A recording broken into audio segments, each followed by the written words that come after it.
টাকা লাগবে? আপনার কত টাকা দিয়েছেন স্যালারি?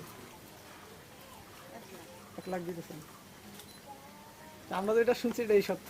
1 লাখ টাকা আপনারা দিচ্ছেন। কি দিতেছেন? কি কারণে দিতেছেন? এটা মিথ্যা কথা বাবা। আমরা এই হলো ভিকটিম। আপনার কাছে শুনবো আমরা। সম্মান অবশ্যই সম্মান। আমরা আসছি এই তো আসল victim, এই আরে মাসুদের কথা বলি। শুনি এরপর আপনাদের তারপর আমরা আপনার সম্মান। 1 লাখ টাকা মানে ওই ছেলেকে দিচ্ছেন এবং ওই আপনার মুরগিটা কি বলতে চাচ্ছেন? হ্যাঁ মনে দিতে মানে তারা স্বীকার করে নাই, তারপর মানে আমি পক্ষ থেকে আমি চাইছেন এইটা আমরা স্বীকার করি যে আমরা টাকা দিয়ে মারি দিই। আমার মায়ের হাত ধরে এই অপমান করে। কবে করছে? কতদিন আগে করছে? এই পরশু বেশি দাম। দিনের বেলা না রাত্রে? বলেন। হ্যাঁ।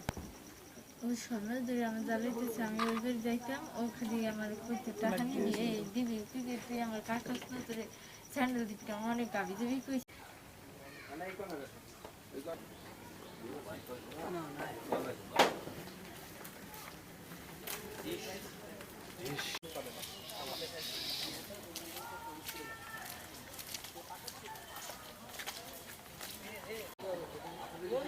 এই বিল্লু তারাশি কিছু বছর হলো।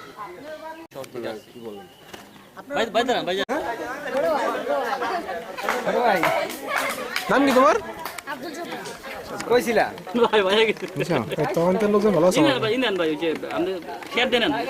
এই পক্ষ ঠিক আছে, তার মানে কানতে কানতে তার মানে ওই যে মেয়ে পপি কানতে ও তো কানতে এখন বাসা ভয়ে বলছে। ভীত, হ্যাঁ। ঠিক আছে, ও এখন অনেকের সাথে কথাই বলে না, ভয়ে। ভয় ঠিক আছে, দিনে দুহারে 12টার সময় হয়েছে মাদ্রাসা। ওই লেখবে ওই পেপারে লেখা হইবে দিনে দুহারে জঙ্গলে লেগে গেছে। না, ওই জঙ্গল আইনে জঙ্গল না।